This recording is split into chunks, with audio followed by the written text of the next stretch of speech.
Well, good afternoon, everyone. I'm Gönül Tol. I'm the director of the Middle East Institute's Turkey program, and I'm very happy to welcome you to today's event. We will discuss voter trends and social dynamics in Turkey's upcoming elections. They will be held in June of next year, parliamentary and presidential elections. And joining me is a great group of panelists who regularly take the pulse of voters around the country and incorporate those findings in their academic work. And I personally follow their work very closely and benefit greatly from their work. So I'll start with Emre Erdoğan. He's a professor at Bilgi University, Istanbul Bilgi University. He lectures on social statistics and advanced research methods. So if you do a lousy job at conducting polls, he's the guy who'll trash your findings, and that's why I invited him. And next is Can Selçukli. Can Selçukli is the co-founder of Istanbul Economy, which is a public opinion and big data firm. Before establishing Istanbul Economy, Can Selçukli worked as an economist at the World Bank Ankara office. And Osman Sert, who is a research director of Panorama Turkey. Before that, Osman worked as a journalist, and he served as the chief advisor to Ahmet Davutoğlu, as many of you know, the former Turkish Minister of Foreign Affairs and Prime Minister. I would like to thank you all for joining me today. I'm really looking forward to this conversation. But before we kick off the discussion, let me remind those who would like to ask questions to the panelists during the panel.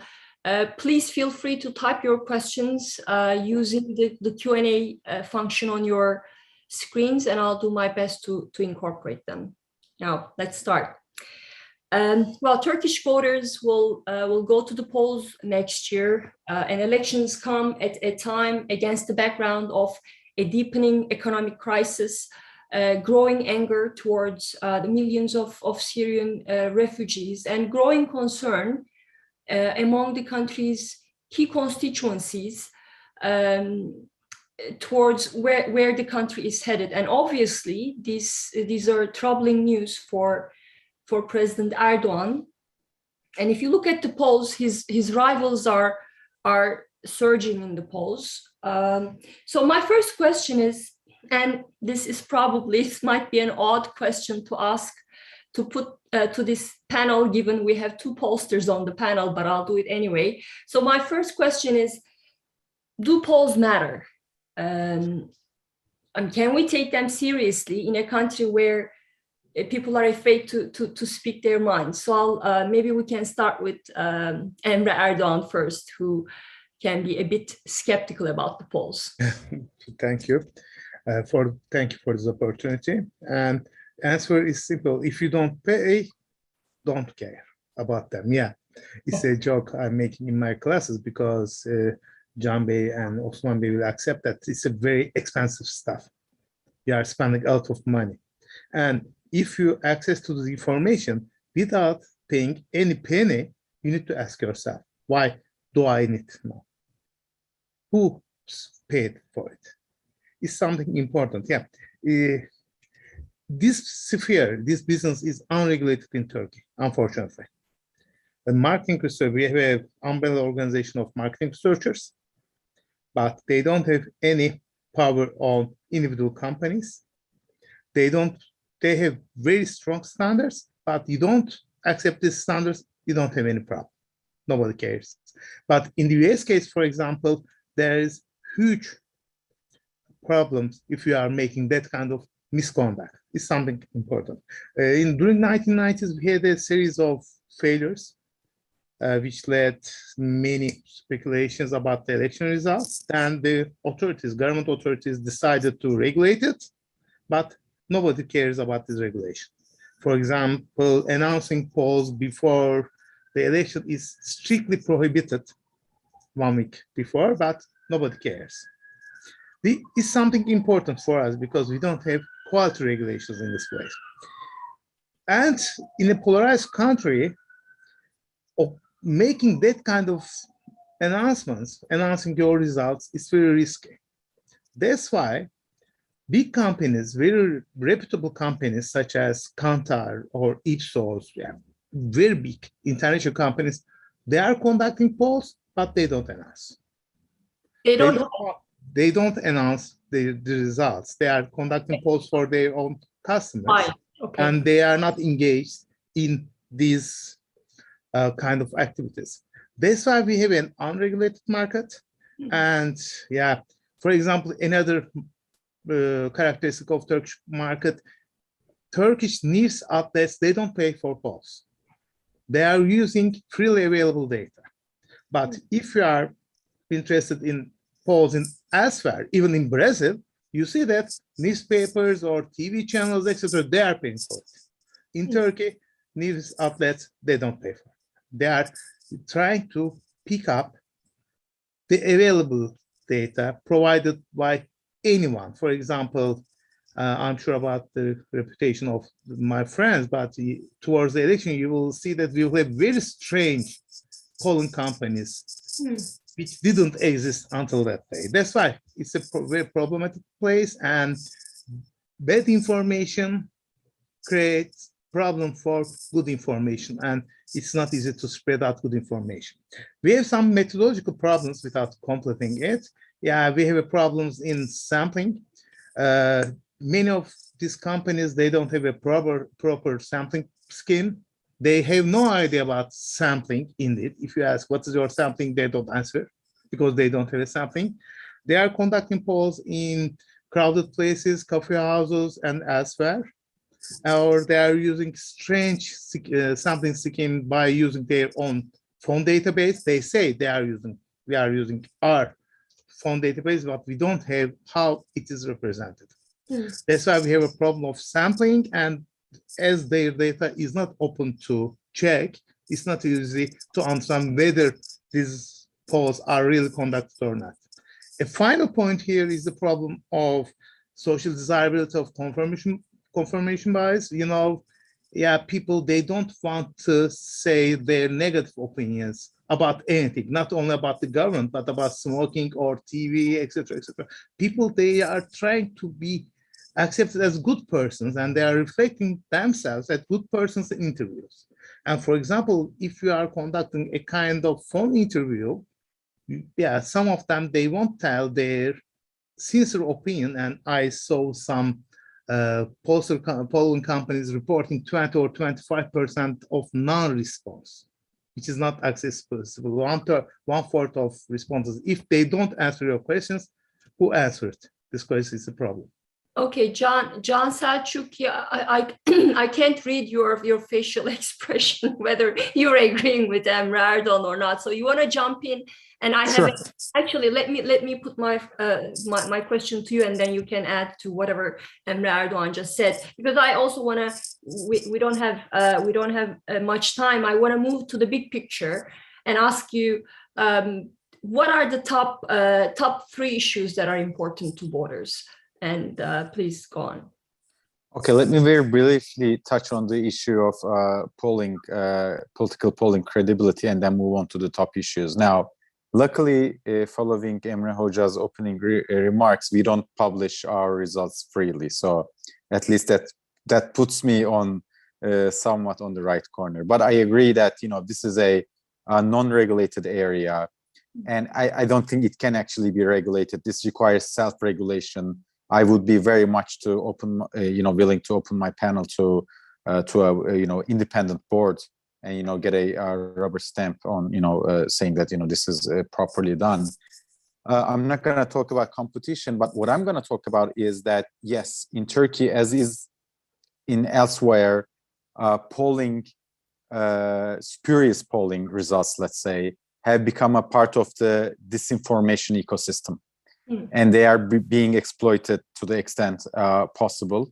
And I think, research firms' interpretation of their data also contributes greatly to this to this disinformation effort, because everybody seems to be, engaged in some part of the political spectrum. I'm excluding my fellow panelists here, obviously, both whom I respect very much. But indeed, this is a huge problem in Turkey, like elsewhere in the world, I have to say. The selection biases that Emre Hoca has alluded to do exist. We try to mitigate them to the extent possible.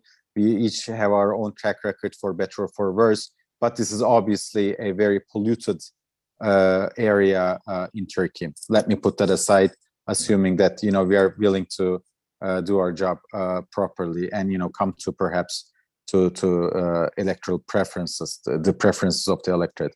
Obviously, the top writing issue is the economy. Now, what I've come to notice in a month ago, when we were conducting a focus group among AK Party middle-aged female voters, was that we asked them, we're asking questions, our moderators asking questions, and then this one lady said, the last 6 months have been, extremely difficult. We've been loyal AK Party supporters, Erdogan supporters. That's what we thought our kids as well. But these last 6-7 months, we're leaving, we're jumping ship. And then that occurred to me, because as my economist hat, if you ask me since when Turkey is in an economic crisis, I would have told you, well, already in spring 2018, with some big holding companies having difficulty to service their FX debt, we as economists said, look, something is coming. Following the Pastor Brunson episode of August 2018, and then rising inflation in November 2018. So for me, Turkey has been in an economic crisis since November 2018, for sure. As an economist, this is what I'm thinking. But this focus group lady tells me, you know what? The threshold has been passed in the past 6-7 months. And, for me, this is very interesting, because, and the reason I'm telling you this is because now the problems, the hardship of the household, the economic hardship of the household has reached a point where I find part of the AK Party voters, disgruntled AK Party voters, are passing a point of no return. Now, this is not to say that they are passing that point of no return. That's a no return to AK Party, but that's not necessarily meaning going over to the opposition side. Let me interrupt you there, because you talked about focus groups, and I find focus groups very, very interesting. I wish I could take part in one of your studies. So that lady, for instance, who talked about her frustrations mainly because of economy, does she blame Erdogan for the country's economic problems? And as a general question, do people who voted for Erdogan, do they think that the economic crisis that the country is facing right now is Erdogan's doing? Yes, I think it's very clear for now, at least for the disgruntled AK Party voters, the most disgruntled, the outer sphere, let's say, that the economic woes that we are facing right now are associated not primarily with foreign powers trying to bring us down, but rather the economic policy preferences of the government. But having said that, that does not mean that they think another actor is necessarily better than Erdogan. So, you prefer what you have to what you don't know about. So let me conclude this round by saying that there's a push factor for the disgruntled AK Party and MHP voters that is pushing people away from the People's Alliance of AK Party and MHP. But in our polls, at least, we have not been able to see a pull factor being materialized strong enough from the opposition to get that disgruntled over to their side at significant levels. That would make me, as a pollster, comfortable talking about a neat outcome. So that pull effect, I believe, will materialize, if it ever will, when we know the candidates of the table of 6 and his or her policy platform. So until then, I don't think the outcomes of the polls change that much. And final sentence, Gönül, I've been pretty much releasing the same results since June 2022. I might as well have copy-pasted the results, but not to leave any doubt for Emre Hoca, no, I've been conducting those polls, but they're pretty much the same since June 2022. But John, let me recap what you just said, because I think it's pretty significant. So there is a growing number of voters who are increasingly worried, who blame the country's economic problems on Erdogan, and yet that doesn't really translate into a big win for the opposition, because they do not trust the opposition with the country's economy. So they are sitting in between. Are they now part of that big undecided pool of undecided voters? First, I don't think the pool of undecided voters is as big as portrayed by many of my colleagues. But where they stand is the neighborhood of non-voters. They say more increasingly that they would rather not vote. And maybe, let me say, I keep saying last sentence, but let me say one observation I have is that what we did is we looked at polling results between 2011 and 2017, excluding November 2015 elections, because I think that was an anomaly. We looked at AK Parti's top 100 performing districts.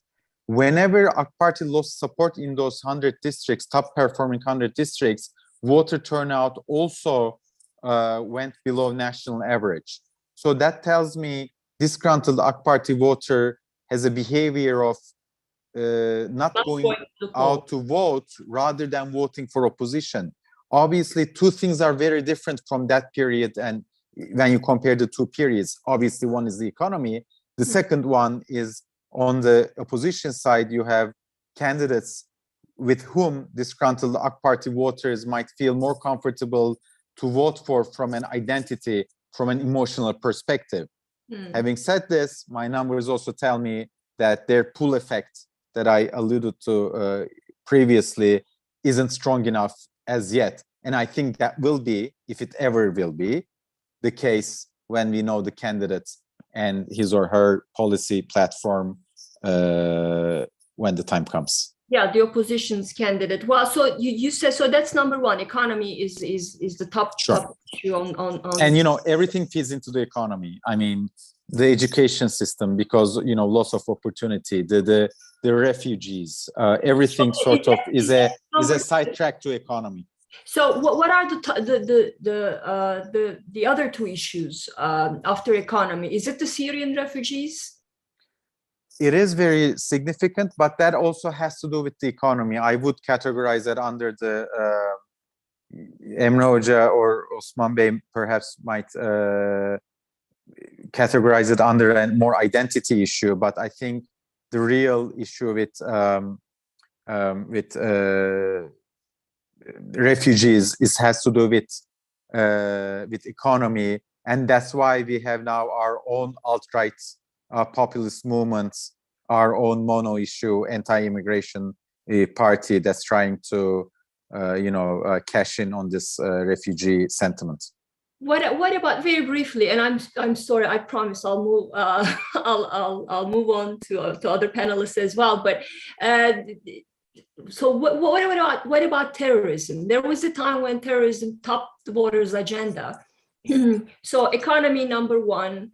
Where is terrorism in that? So terrorism, cross-border operations, fighting with terrorism is always supported by an overwhelming majority of the population, of the electorate. But that's a rally around the flag kind of impact rather than rally around the leader. And that did work between June-November 2015 elections. But I liken it to, when you crave sugar, you have that first piece of baklava and it feels very good.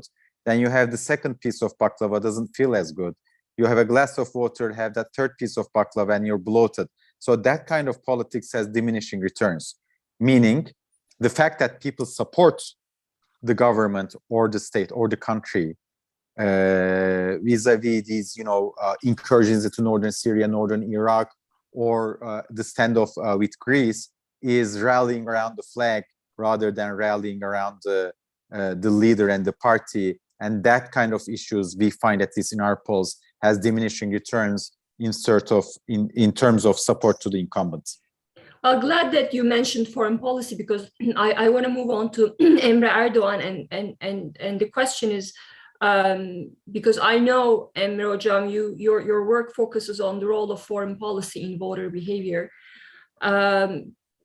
Does foreign policy play a significant role in voter preferences? Yeah, not directly.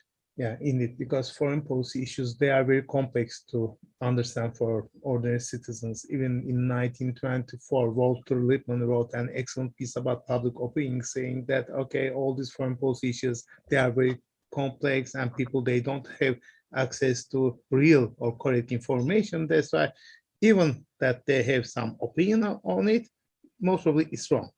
It's same for Turkey.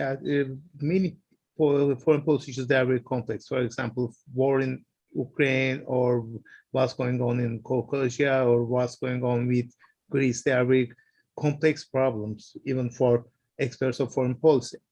But people, they are caring about foreign policy issues. Foreign policy issues, they are not determining their votes, but they are affecting to a degree.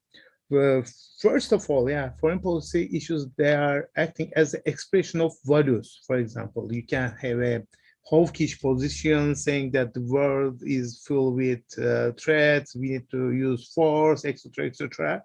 Or you can be a dove saying that we need to act in collaboration.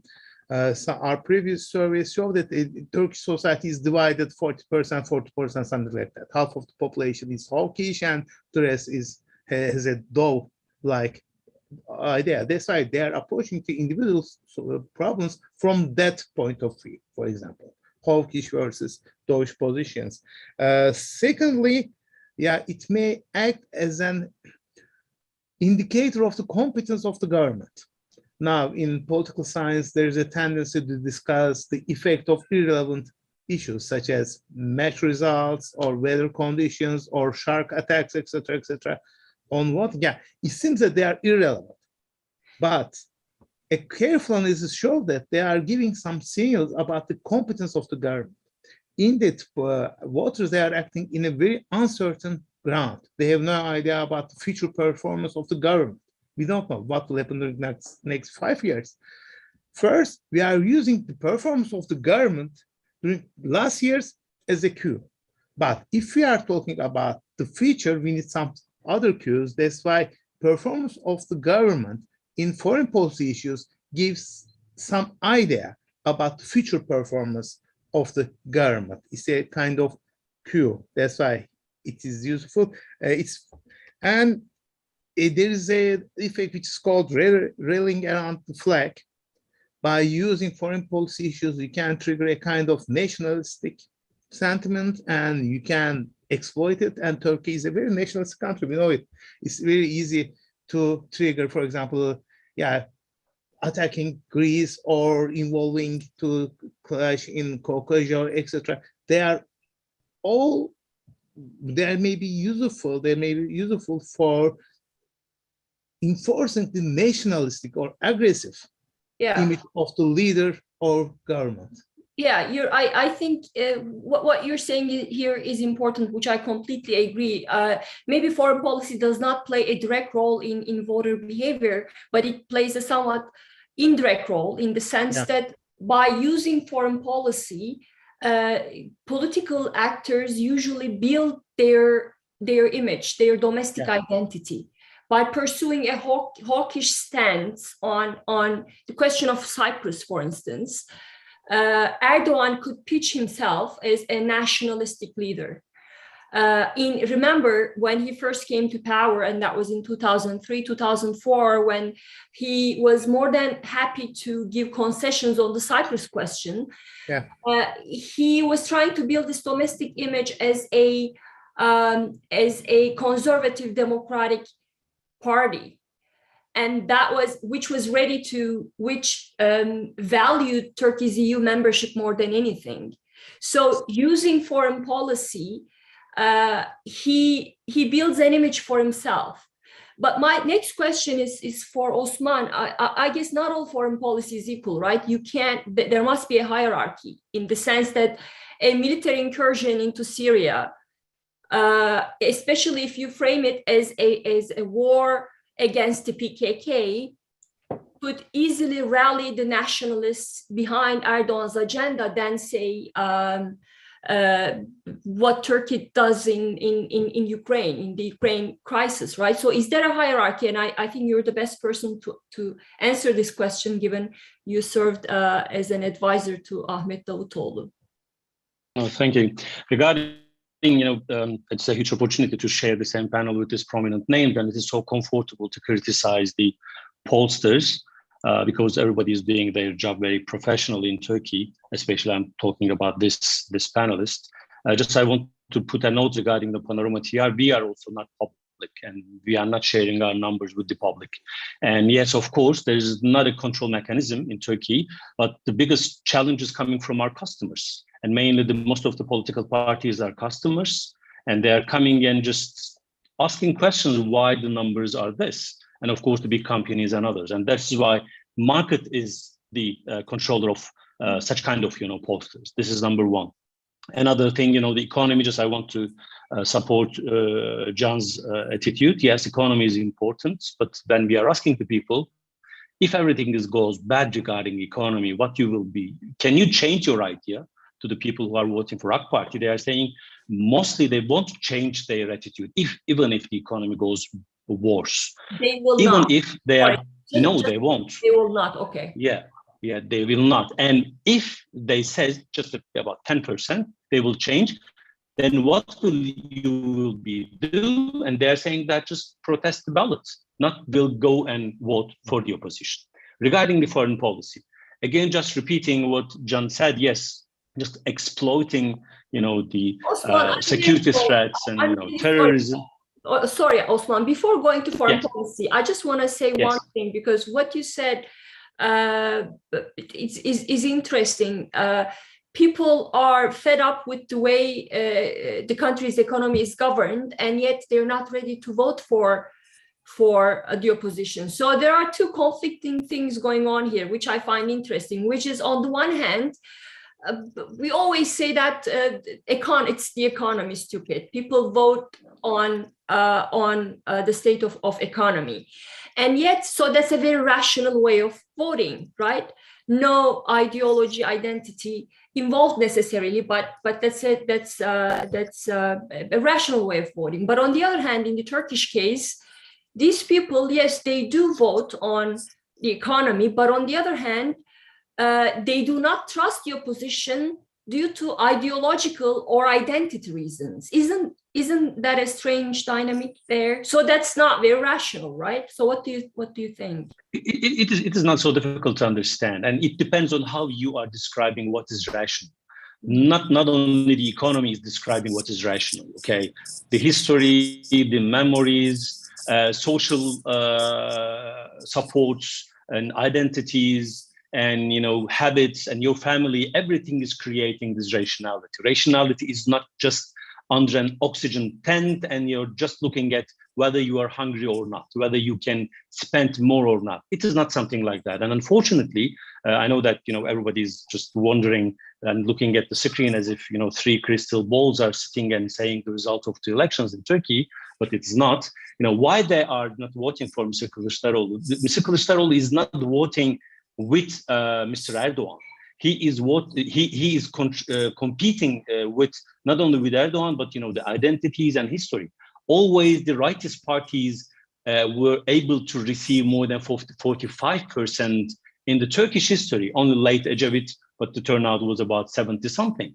And then that is why this is important. People are not voting just because of the economy, and they are telling, even in spite of bad economy, I will continue to vote for Mr. Erdogan. And probably it is maybe a scenario, today, if the opposition party, the main opposition party, was not a leftist party, I'm talking about CHP, probably the erosion of the votes of the governing bloc will be much swift, much quicker, because it will be much more easier for the people voting for AK Party and MHP to just shift their sides. These identity things are still playing importance. Another thing, not only the identity, but as Emre Hoca said, regarding the foreign policy, just think about, you can criticize President Erdogan's foreign policies, but within 10 days, he is giving a picture with Chinese and Russian presidents, and then in United Nations, giving pictures with all of the rest. And then it is making a power projection. Regarding the crisis in Ukraine, Russian invasion of Ukraine, it created, yes, of course, to an extent, the foreign policy is almost meaningless regarding water behavior, but the Turkish policies was supported by most of the voters, not only by AK Party people, CHP and others. And it created maybe a minimal 2% or 3% increase in President Erdogan's votes. And that's why it is something too much complicated. And trying to explain everything through the angle of economy, maybe not sufficient enough. But that support doesn't last long. I remember in the Syrian context, after Turkey launched those incursions into Syria starting from 2016, I think the first 3 were quite popular. And we've seen a bump in an increase in support for Erdogan a month following the incursion, but that support dropped shortly afterwards. So that effect, that boost that Erdogan secures after each foreign policy move, is that long-lasting, John?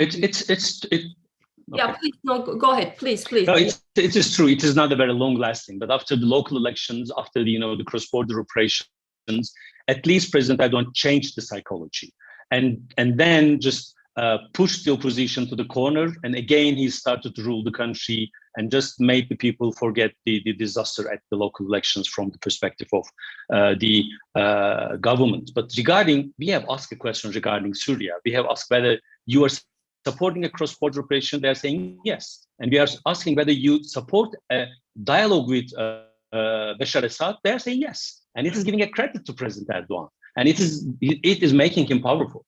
But let's highlight one thing here, because that Turkish military incursion after 2019 local elections was not really a foreign policy move, right? Because one of the top reasons why Erdogan's party lost almost all major cities in the country was due to this growing anger towards Syrian refugees. And Erdogan pitched the military incursion as a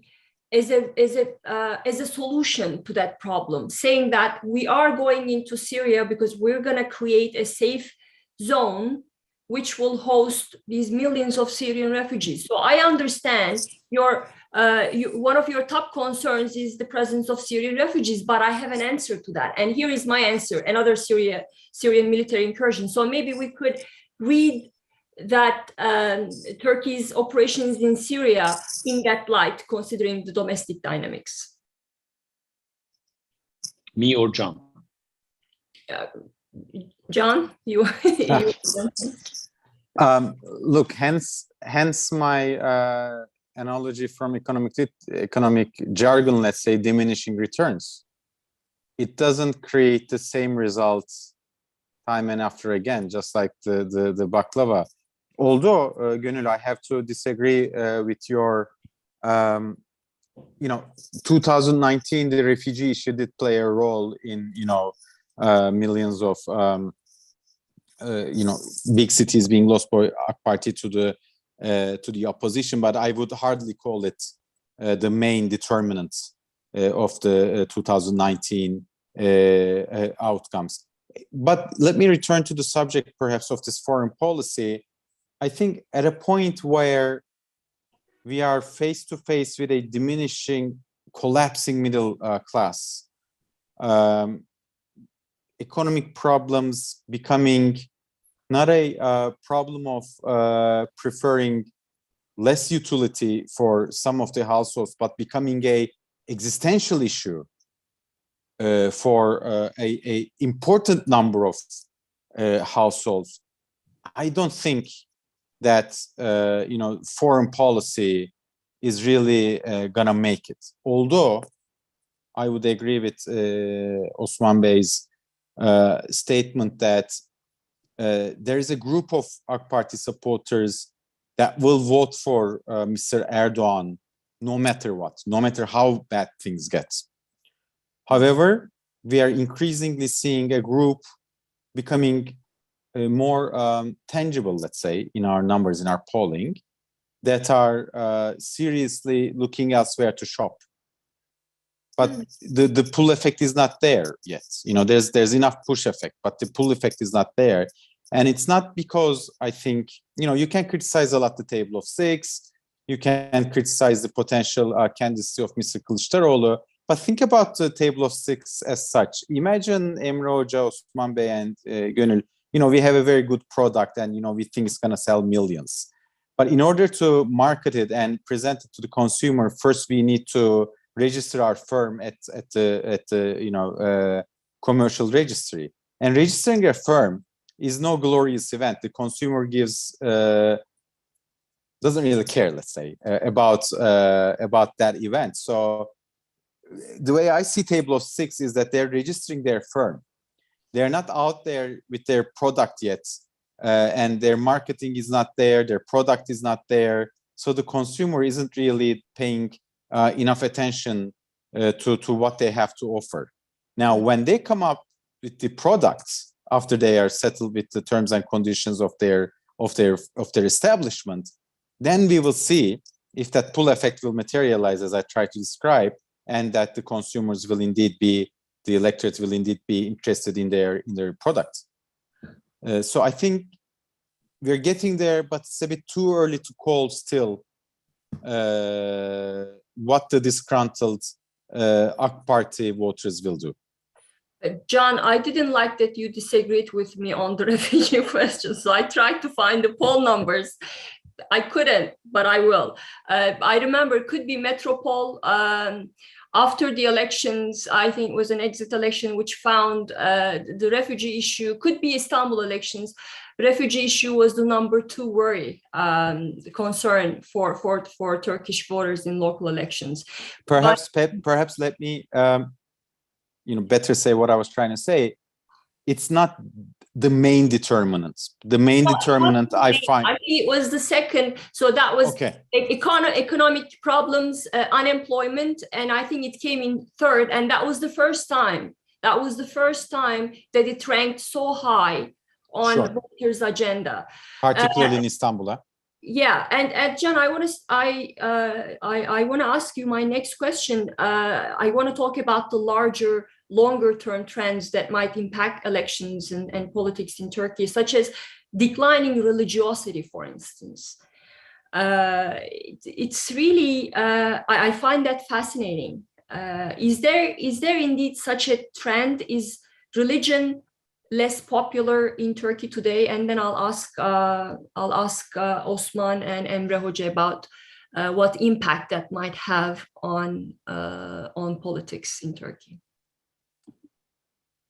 Well, I can't say for certain that religion is less popular in Turkey today, because we had a poll of 3,000 young people back in October 2021, and what we saw there was that there's a rather conservative group of new citizens, let's say, arriving and joining the adult population. Now, obviously, how determined they are or how passionate they are about religious way of life is another issue. I mean, they're more conservative, but obviously they are more accustomed to a secular way of life. So I would say from a youth population perspective, what we are seeing is on this topic, there's a plane in the air, but we don't know if it's descending or ascending, really. It's just we see a plane in the air. So I wouldn't talk too boldly on that. But what I can tell you is, particularly with regards to youth and religion issues and conservatism, is I can definitely say for sure that they don't have the fights of their parents. They don't own the fights of their parents. For example, a religiously conservative young citizen, let's say, doesn't really care about whether, a headscarf is a non-issue for that person. Just like entering, a headscarfed woman entering universities or public service or the parliament is not an issue for a secular raised young person. Perhaps I think the most important finding from our research that I can recite here is that for the first time, I think we are seeing a new group of electorate that's emerging, which are the young, religiously conservative married couples with children. So, these, they have parents that have perhaps, mother, high school dropout or high school graduate, most likely Imam Hatip, or, father is 2-year university or a, 4 university, but, not really at a professional level, but their kids who are, raised up religiously conservative, but these households of these young people have 2 incomes. And when we ask them what kind of school they would like to send their kid to, they don't say Imam Hatip schools. They usually say high schools, science high schools, Anatolian high schools, or depending on their income level, private schools. And we ask them, what about religious education? They say, A, we know what it is, we will pass it on to them. And second, and B, during summer, we can send them to Quran course, and, we can make up for the religious education. What I'm trying to emphasize here is that because they have enjoyed the freedoms that come with a 2-wage earning household, they want their kids also to be competitive in the job market. So they want their kids to get that relevant education. So I find this sort of perhaps a generational break from their parents who are also religiously conservative. So let me sum it up. I don't think religion is becoming unpopular. I think conservatism is still on the rise, but I think the young population is much more tolerant and much more secular with regards to their expectations from everyday life.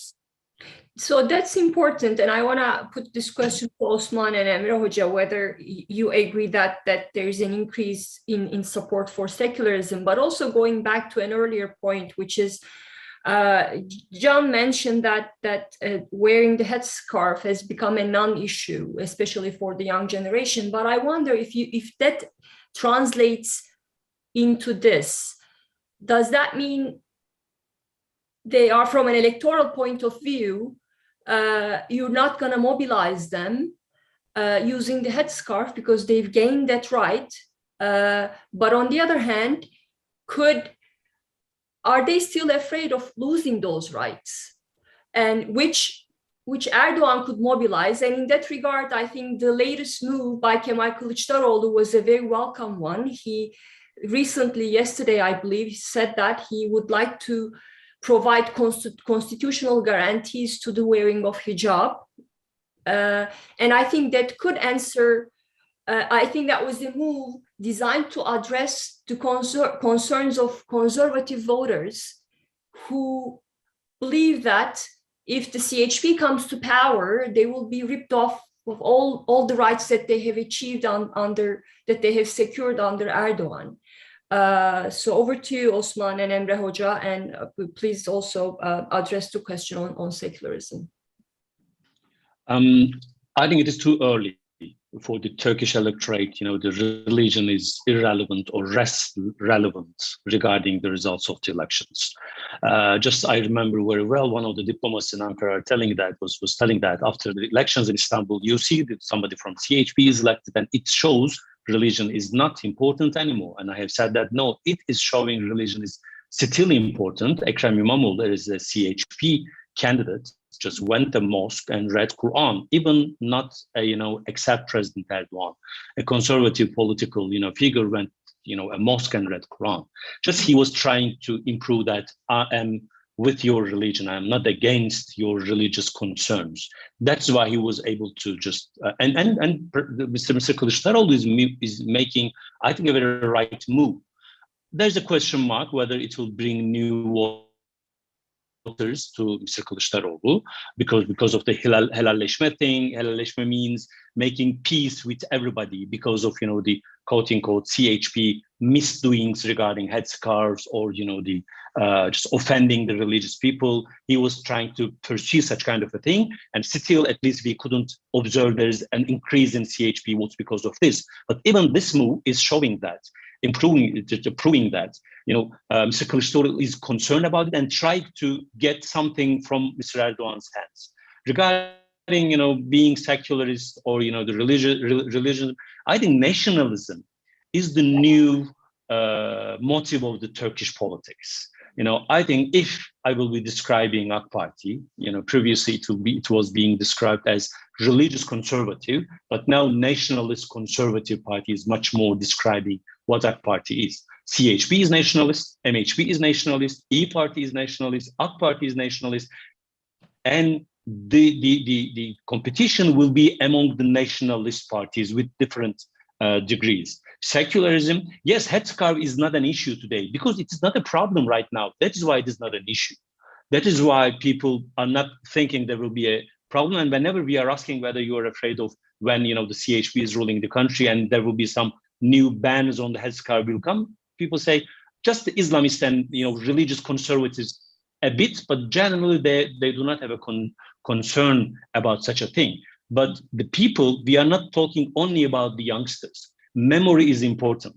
Just when you look at the people between 30 years old and 50 years old, whose political identity is shaped under Erdogan rule, and mainly the EU things and rising economy and solution process, they are still taking him into consideration. But the youngsters, yes, they are not mainly voting for President Erdogan because they remember what happened after Gezi incidents. Their political identity shaped after that period. And the oldest people after 50 or 60 plus, but they remember the previous ones. They remember the Demirel, Özal, and they said that okay, Erdogan is not doing very well. The memory is important. Yes, headscarf is not an issue right today, but it is still staying over there in the memory, and that's why it is just the first sentence at the end. Religion is totally irrelevant. It is too early to say this.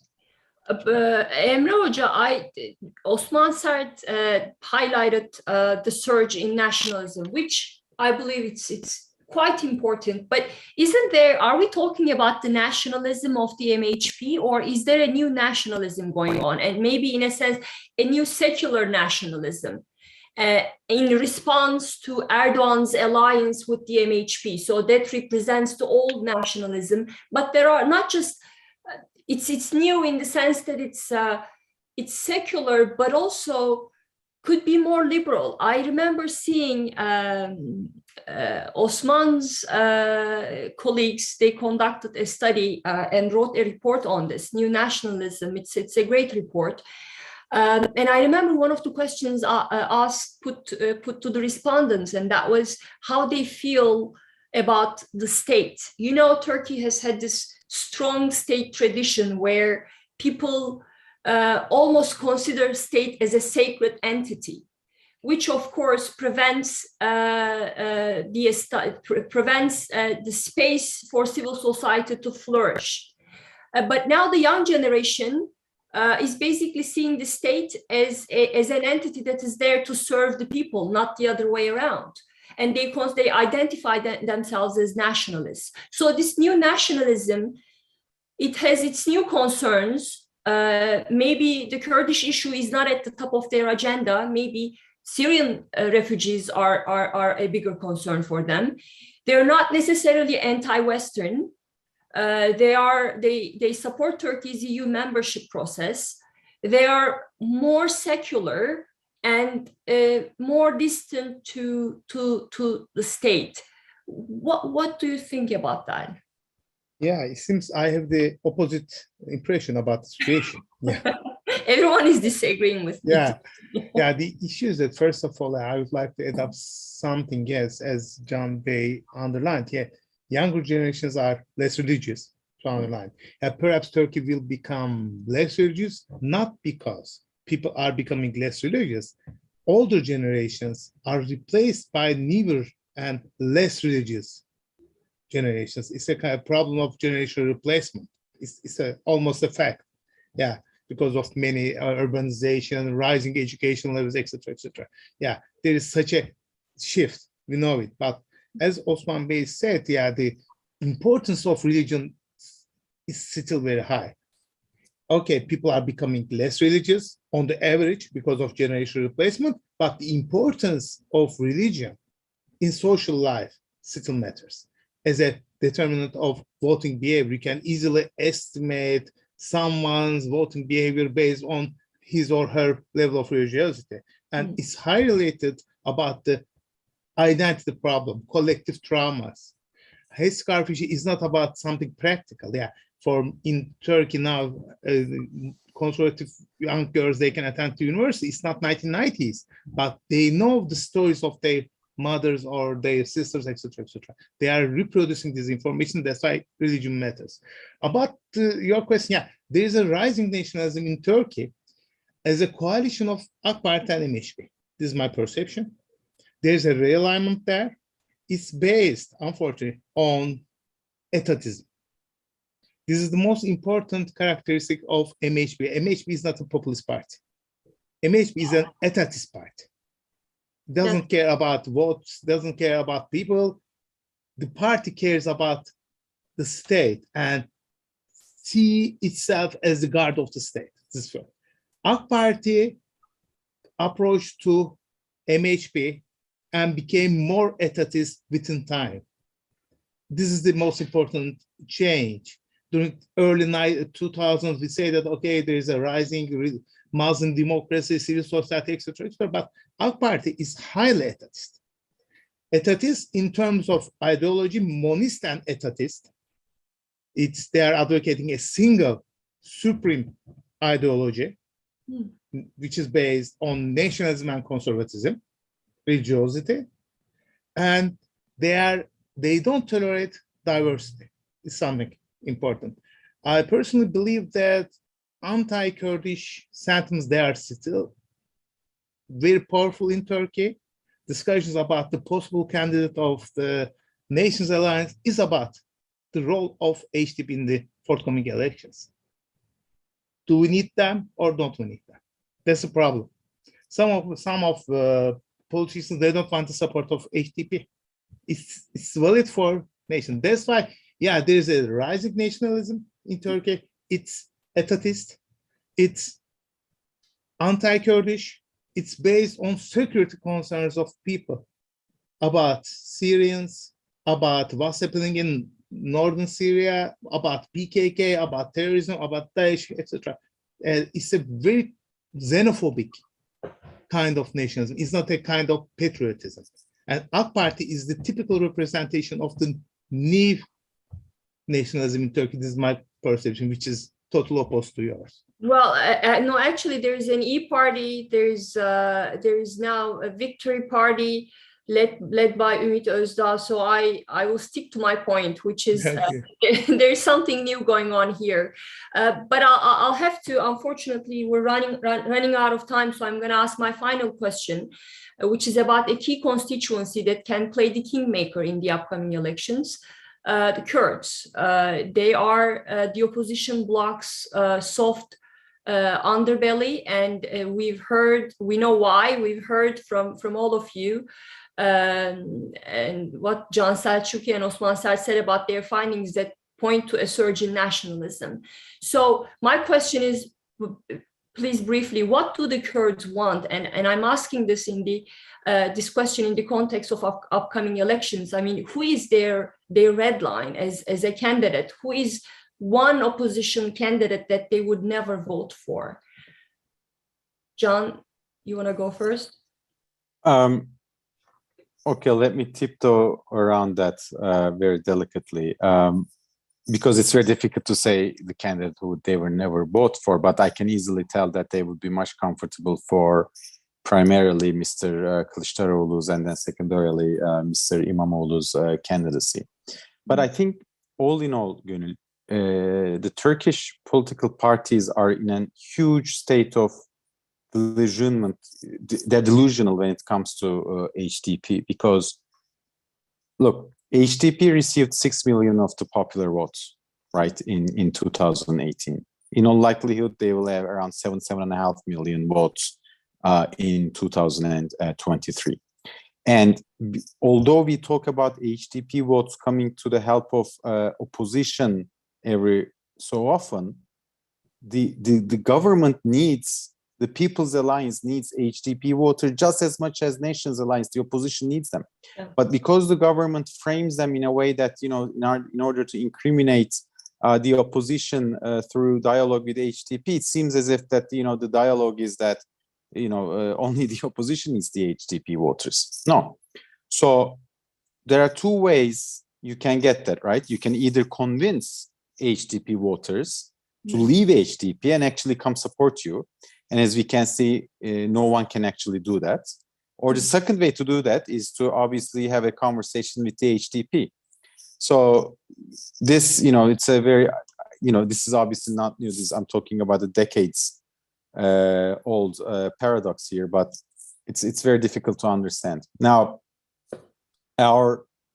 we had a recent Turkey-wide poll that was representative at district level, you know, voting district level, election district level, that accounted for over 480 of the 600 seats in the parliament.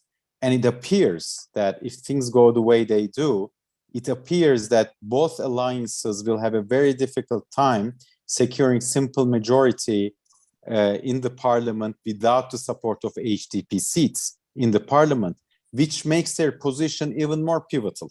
And which makes my initial remarks on this delusional approach to HDP even more hard to understand, I find.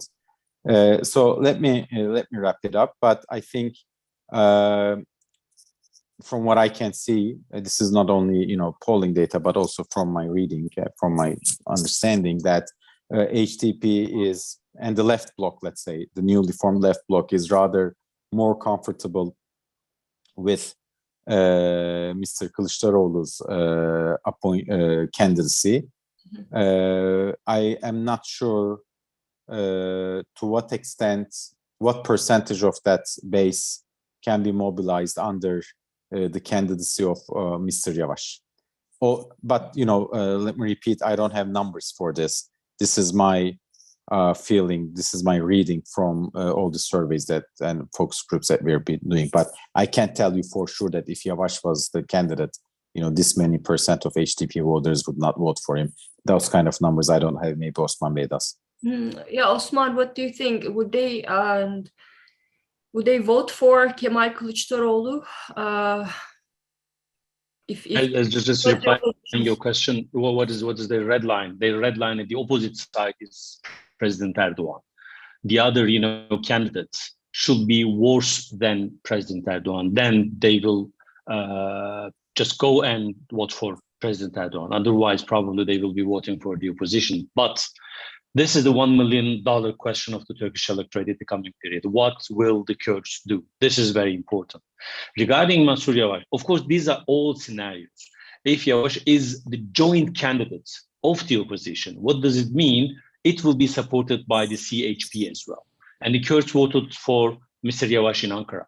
Not too much, but they have voted. When we are asking, yes, especially when we are asking at the second round, suppose that Erdogan and Mr. Yavaş is competing for the second round to be the president. Yes, some of the, you know, the HDP voters are going to the ballot and just saying that they will be voting yes, but at least half of them are, you know, undecided.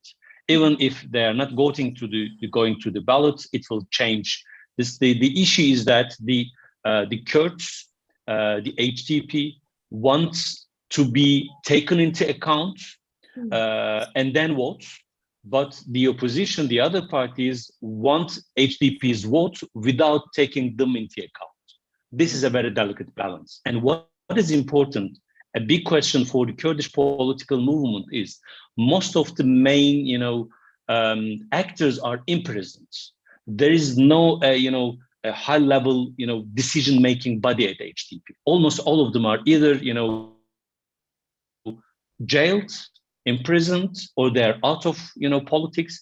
It is a difficult time for the Kurdish politics, and this is the question mark: who will be shaping the minds of the Kurdish voters? Either İmralı, Abdullah Öcalan, or Selahattin Demirtas. He is always messaging his own electorate and trying to make a U-turn very difficult just approaching to the elections. He is always motivating the HDP electorate against the government and making it very difficult for any kind of Kurdish actor to make a U-turn in the minds of the Kurdish voters. It will be a very difficult till we will be seeing the joint candidate. Unless we see it, it will be very difficult to predict what they will be doing. But what you said again, Osman, is important. What you said about the, I think there seems to be a friction between Selahattin Demirtas and the PKK leadership, as we've seen. There was an attack claimed by the PKK in southern Turkey, where 2 women detonated themselves. To me, there are just so many question marks there. But right after that, Selahattin Demirtas, the jailed previous former co-leader of the HDP pro-Kurdish party, he condemned the attack.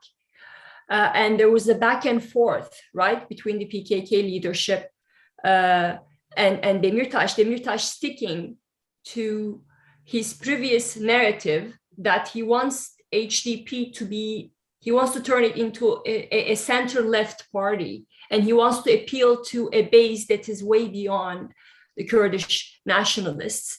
So the question of who is going to win that fight will determine what's going to happen in the elections too. So Emre Hocam, last words, please.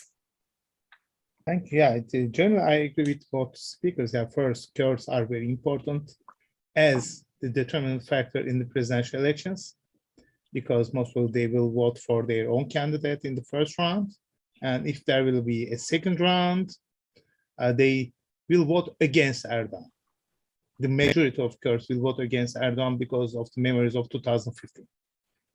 Especially in the region, in southeastern region, in Diyarbakir, in other places, there is a huge anti-AK Party and anti-Erdogan sentiment, and especially in greater cities such as Adana and Istanbul and Izmir. And in last elections, we saw that the support of HDP and Kurds brought the victory in Istanbul, for example, as a 10%, something like that.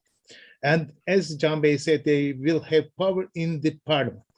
If the Nation Alliance doesn't get more than 50%, they won't have the majority in the parliament. It's a fact. If they have planned to switch to parliamentary system, it's impossible to get the support of HDP. The parliament is almost powerless in Turkey nowadays, but for making that kind of radical reforms, you need the support or at least the consent of the Kurdish political movement, and it's something important. And we need to add up, perhaps it's not very popular, but HDP is a part of a leftist alliance. They build up a leftist alliance with some radical left political parties. They, of course, their contribution will be small. To summarize, I can say that the majority of Kurds will vote against Erdogan. It's a kind of negative partisanship, but it's highly related with their experiences. HDP was, or Kurdish political movement was always a very disciplined actor in political scene. But personally, I believe that if leadership, any leadership, tries to convince them to vote for Erdogan, it will fail. This is my personal impression. They will. Yeah, it's not. There is no such a scenario. It's a fact because Kurdish political movement also changed a lot during the last 25 years. Then Emre Hoca just called the elections. Yeah, then mission accomplished. Well, we have to end it there. Thank you so much. This is a fascinating discussion. Great to have you, and thank you for your time. And excuse my husband sneaking back, one of the Zoom accidents there. But see you next time. Thank you. Thank you. Bye-bye. Thank you. Bye-bye.